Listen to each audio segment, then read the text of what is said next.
کتنا کو مشکل کام ہے درخت لگانا، کتنا کو مشکل کام ہے فصل بونا. ایک چھوٹا سا پودا کہیں سے کو لگایا اور اس نے لا کے اسے لگا دیا ہے، لیکن اس کی نیت اصل اس میں کردار ادا کرتی ہے. اس چھوٹے سے درخت لگانے کے پیچھے جو اس شخص کا نظریہ کار فرما ہے وہ بنیادی طور پر میٹر کرتا ہے. رسول رحمت صلی اللہ تعالیٰ علیہ وسلم نے فرمایا کسی شخص نے اگر کوئی درخت لگایا یا کوئی فصل لگائی تو کوئی چرندہ، کوئی پرندہ، کوئی انسان اس سے جب جب نفع اٹھائے گا رب تب تب لگانے والے کو اجر عطا فرمائے گا. لیکن یہ ذوق نہیں.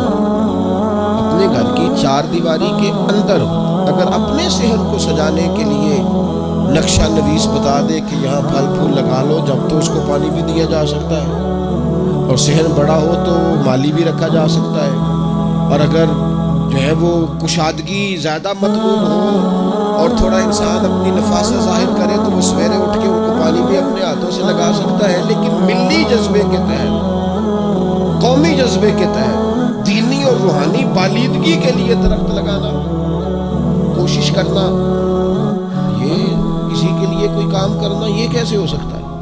ہم اپنی ایمانی ذمہ داریاں اور روحانی ذمہ داریاں ادا نہیں کرتے. میرے بھائیوں، ہمیں اس طرح کا بنایا جا رہا ہے، اس طرح کی قوم کو ترتیب دیا جا رہا ہے، اخلاقی دیوالیہ پن اتنا سخت کیا جا رہا ہے کہ بس تو اپنی دیکھ، اپنے کام سے غرض رکھ، تجھے بالکل حاجت نہیں ہے کسی بھی طرف دو لمحے بھی آگے بڑھنے کی. تو بس اس پر غور کر کے تیری روزی روٹی صحیح چل رہی ہے، تیرا کام ٹھیک چل رہا ہے، تیرے بچے ٹھیک چل رہے ہیں.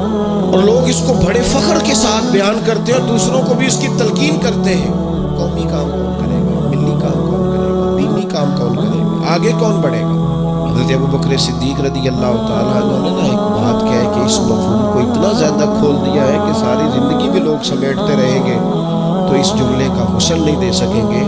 آپ فرمایا کرتے تھے اللہ کے دین کے کاموں میں لگ جاؤ، تمہارے تو کام ہے ہی کوئی نہیں، خدا اپنے فضل سے سارے کام سنوار دے گا. تم تھوڑا سا خیر کے لیے آگے تو بڑھو، لیکن وہ نقطہ نظر اس طرح کا بنایا جاتا ہے. دیکھیں حضور علیہ السلام نے فرمایا جس نے نہ کوئی کنواں کھدوایا، فرمایا جن اس سے سیراب ہو یا انسان سیراب ہو، چرندہ سیراب ہو، کوئی پرندہ سیراب ہو، کوئی جانور، کنواں کھدوایا ہے، پانی پی لے. میں کچھ دنوں سے، کچھ عرصے سے دیکھ رہا ہوں اور یہ بڑا مقام مسرت ہے، اچھی باتوں کا بھی ذکر کرنا چاہیے. میں دیکھتا ہوں کہ بہت ساری گلیوں کے باہر لوگوں نے صاف پانی کا بندوبست کیا. یہ بڑا ہی خیر کا کام، یہ بڑی عمدہ طبیعت ہے.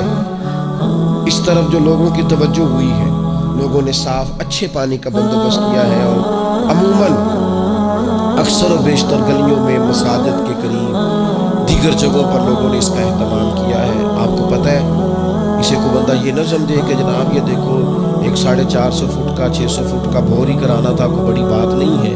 رسول پاک علیہ السلام نے فرمایا جس نے کنواں کھدوایا، جن ہو یا انسان ہو، پرندہ ہو یا کوئی اور جانور، اگر اسے پانی پیے گا نا تو جب تک پیے گا رب تب تک اسے اجر عطا فرماتا رہے گا. کوئی خیر کا کام انسان اپنی زندگی میں کر جائے، کچھ مرتب کرے چیزوں کو، کوئی خدمات سر انجام دے جائے، کوئی تھوڑی سی ڈیوٹی کر جائے.